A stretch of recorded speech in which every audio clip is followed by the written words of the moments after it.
Hi hello ನಮಸ್ಕಾರ. Welcome to Pooja Vasanth vlogs. Finally ಇವತ್ತು ನಾನು ನನ್ನ ಯೂಟ್ಯೂಬ್ ಜರ್ನಿ ಸ್ಟಾರ್ಟ್ ಮಾಡ್ತಾ ಇದ್ದೀನಿ. ನಿಮ್ಮ ಸಪೋರ್ಟ್, ಎಂಕರೇಜ್ಮೆಂಟ್ ಮತ್ತು ಬ್ಲೆಸ್ಸಿಂಗ್ಸ್ ತುಂಬ ಮುಖ್ಯ. ಇದು ನನ್ನ ಫಸ್ಟ್ ವಿಡಿಯೋ ಆಗಿರೋದ್ರಿಂದ ಸ್ಪೆಷಲ್ ಆಗಿರಲಿ ಅಂತ ನಮ್ಮ ಟ್ರೆಡಿಷ್ನಲ್ ಸ್ವೀಟ್ ಕರ್ಜಿಕಾಯಿಂದ ಸ್ಟಾರ್ಟ್ ಮಾಡೋಣ ಅಂತ ಅಂದ್ಕೊಂಡಿದ್ದೀನಿ. ಈ ರೆಸಿಪಿ ತುಂಬ ಸಿಂಪಲ್, ಕ್ರಿಸ್ಪಿ, ಟೇಸ್ಟಿ ಆಗಿರುತ್ತೆ. So let's get started. ಈ ರೆಸಿಪಿಗೆ ಬೇಕಾಗಿರೋದು ತುಂಬ ಸಿಂಪಲ್ ಪದಾರ್ಥಗಳು.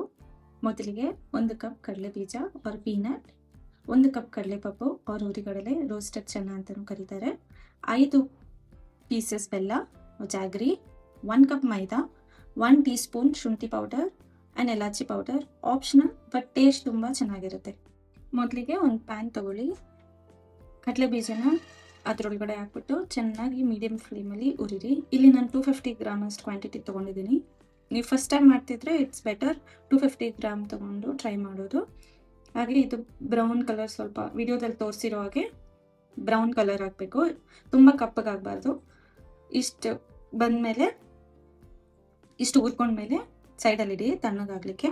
ಆಮೇಲೆ ಈ ರೀತಿ ಕೈಗಳಲ್ಲಿ ಚೆನ್ನಾಗಿ ಪ್ರೆಸ್ ಮಾಡಿ ಈ ರೀತಿ ಮಾಡೋದ್ರಿಂದ ಸಿಪ್ಪೆ ಎಲ್ಲ ಸಪ್ರೇಟ್ ಆಗುತ್ತೆ ಕಡಲೆ ಬೀಜದು. ಈ ರೀತಿ ವಿಡಿಯೋದಲ್ಲಿ ತೋರಿಸಿರೋ ಥರ ಮಾಡೋದ್ರಿಂದ ಸಿಪ್ಪೆ ಎಲ್ಲ ಸಪ್ರೇಟ್ ಆಗುತ್ತೆ, ಸಪ್ರೇಷನ್ ಮಾಡೋಕ್ಕೆ ಈಸಿ ಆಗುತ್ತೆ.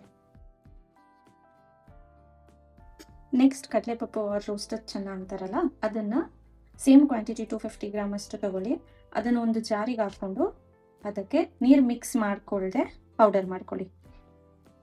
ಪೌಡರ್ ಮಾಡ್ಕೊಂಡಿರೋದನ್ನು ಒಂದು ಪಾತ್ರೆಗೆ ಹಾಕ್ಕೊಳ್ಳಿ. ಆ ಪಾತ್ರೆಯಲ್ಲೂ ಸ್ವಲ್ಪನೂ ನೀರಿರಬಾರ್ದು. ಡ್ರೈ ವೆಸಲ್ ತೊಗೊಳ್ಳಿ. ಹಾಗೆ ಮಿಕ್ಸಿ ಜಾರಲ್ಲೂ ಒಂದು ಸ್ವಲ್ಪನೂ ನೀರಿರಬಾರ್ದು. ನೆಕ್ಸ್ಟ್ ಹುರ್ಕೊಂಡಿದ್ವಲ್ಲ ಆ ಕಡಲೆ ಬೀಜನ ಅದೇ ಜಾರ್ಗೆ ಹಾಕ್ಕೊಳ್ಳಿ. ಹಾಗೆ ಫೈನ್ ಪೌಡರ್ ಮಾಡ್ಕೊಳ್ಳಿ. ಪೌಡರ್ ಮಾಡಿಕೊಂಡು ಕಡಲೆಪಪ್ಪು ಹಾಕಿದ್ವಲ್ಲ ಅದೇ ಪಾತ್ರೆಗೆ ಮಿಕ್ಸ್ ಮಾಡಿ. ನೆಕ್ಸ್ಟು 5 ಅಚ್ಚು ಬೆಲ್ಲ ತೊಗೊಳ್ಳಿ. ಇಲ್ಲಿ ನಾನು ಮೀಡಿಯಮ್ ಸೈಜ್ ಬೆಲ್ಲನ ತೊಗೊಳ್ತಿದ್ದೀನಿ. 5 ಅಚ್ಚು ಬೆಲ್ಲನ ಚೆನ್ನಾಗಿ ಪುಡಿ ಮಾಡ್ಕೊಳ್ಳಿ. ಪುಡಿ ಮಾಡಿಕೊಂಡು ಈ ರೀತಿ ತೋರಿಸಿರೋ ಥರ ಆಗಬೇಕು. ಅದಾದಮೇಲೆ ಕಡಲೆಪಪ್ಪು, ಕಡಲೆ ಬೀಜ ಪೌಡರ್ನ ಒಂದು ಪಾತ್ರೆಗೆ ಹಾಕಿದ್ವಲ್ಲ ಅದ್ರ ಜೊತೆ ಇದನ್ನು ಚೆನ್ನಾಗಿ ಮಿಕ್ಸ್ ಮಾಡಿ. ಇದು ಮೂರನ್ನು ಮಿಕ್ಸ್ ಮಾಡಿದ ಮೇಲೆ ಅದನ್ನು ಜಸ್ಟ್ 1 ಟೈಮ್ ಮಿಕ್ಸಿಗೆ ಹಾಕ್ಕೊಳ್ಳಿ. ಆವಾಗ ಬೆಲ್ಲ, ಕಡಲೆ ಬೀಜ ಮತ್ತು ಕಡಲೆಪಪ್ಪು ಮೂರೂ ಚೆನ್ನಾಗಿ ಮಿಕ್ಸ್ ಆಗುತ್ತೆ.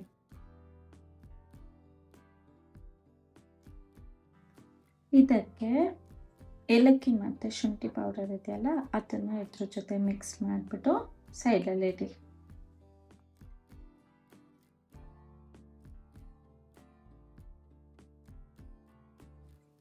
ನೆಕ್ಸ್ಟ್ ನಾವು 250 ಗ್ರಾಮ್ ಮೈದಾನ ಇಟ್ಕೊಂಡಿದ್ವಲ್ಲ ಆ ಮೈದಾನ ಇವಾಗ ಮಿಕ್ಸ್ ಮಾಡ್ಕೊಳ್ಬೇಕು. ವಿಡಿಯೋದಲ್ಲಿ ತೋರಿಸಿರೋ ಹಾಗೆ ಸ್ವಲ್ಪ ಸ್ವಲ್ಪ ನೀರು ಹಾಕ್ಕೊಂಡು ಮಿಕ್ಸ್ ಮಾಡಬೇಕು. ಜಾಸ್ತಿ ನೀರು ಹಾಕ್ಬಿಟ್ರೆ ತುಂಬ ಸ್ಟಿಕ್ಕಿ ಆಗ್ಬೋದು, ಕಡಿಮೆ ನೀರೂ ಆಗಬಾರ್ದು. ವಿಡಿಯೋದಲ್ಲಿ ತೋರಿಸಿರೋ ಹಾಗೆ ಚೆನ್ನಾಗಿ ಮಿಕ್ಸ್ ಮಾಡ್ಕೊಳ್ಳಿ. ಸ್ವಲ್ಪನೇ ನೀರು ಹಾಕಿ ಹದವಾಗಿ ಕಲಿಸ್ಕೊಳ್ಬೇಕು. ಈ ರೀತಿ ಕನ್ಸಿಸ್ಟೆನ್ಸಿ ಬಂದಮೇಲೆ ಒಂದು 5ರಿಂದ 10 ನಿಮಿಷ ಸೈಡ್ ಇಟ್ಕೊಳ್ಳಿ. ಅದಾದ ನಂತರ ಕಲಸಿಕೊಂಡ ಹಿಟ್ಟನ್ನು ನಾವು ಪೂರಿ ಮಾಡೋ ಥರ ಚಿಕ್ಕ ಚಿಕ್ಕ ಉಂಡೆಗಳನ್ನಾಗಿ ಮಾಡಿಕೊಳ್ಬೇಕು. ಚಿಕ್ಕ ಚಿಕ್ಕ ಉಂಡೆಗಳನ್ನು ಮಾಡಿಕೊಂಡ ನಂತರ ಒಂದೊಂದಾಗಿ ಪೂರಿಗೆ ಒತ್ತಿಕೊಳ್ಳೋ ಥರ ಒದ್ಕೊಳ್ಬೇಕು. ಪೂರಿಗೆ ನಾವು ರೌಂಡ್ ಶೇಪಾಗಿ ಮಾಡ್ಕೊಳ್ತೀವಿ, ಇದಕ್ಕೆ ನಾವು ಒಂದು ಸ್ವಲ್ಪ ಓವಲ್ ಶೇಪಾಗಿ ಉದ್ದಿ ಇಟ್ಕೊಳ್ಬೇಕು.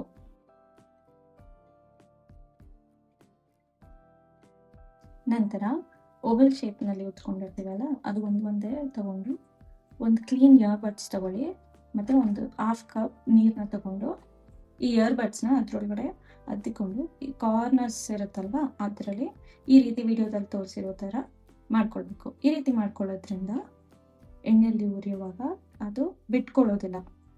ಇದು ಒಂದು ಸ್ಮಾಲ್ ಟಿಪ್.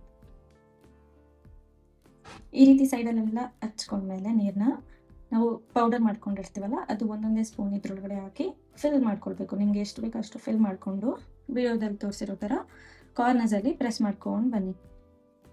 ಈ ರೀತಿ ಕ್ಲೀನಾಗಿ ಪ್ರೆಸ್ ಮಾಡ್ಕೊಳ್ಳೋದ್ರಿಂದ ಎಣ್ಣೆಯಲ್ಲಿ ಉರಿವಾಗ ಬಿಟ್ಕೊಳ್ಳೋದಿಲ್ಲ. ಇದೇ ರೀತಿ ಎಲ್ಲನೂ ಮಾಡಿ ಇಟ್ಕೊಳ್ಬೇಕು. ನಂತರ ಒಂದು ಬಾಣಲಿಯನ್ನು ತಗೊಳ್ಳಿ, ಅದಕ್ಕೆ ಎಣ್ಣೆ ಹಾಕಿ ಕಾಯಲು ಬಿಡಿ. ಕರ್ಜಿಕಾಯಿ ಕರಿಯೋಕೆ ಯಾವಾಗಲೂ ಫ್ರೆಶ್ ಆಯಿಲ್ನ ಯೂಸ್ ಮಾಡಿ, ಅದರಿಂದ ರುಚಿ ಮತ್ತು ಬಣ್ಣ ಎರಡೂ ಚೆನ್ನಾಗಿರುತ್ತೆ.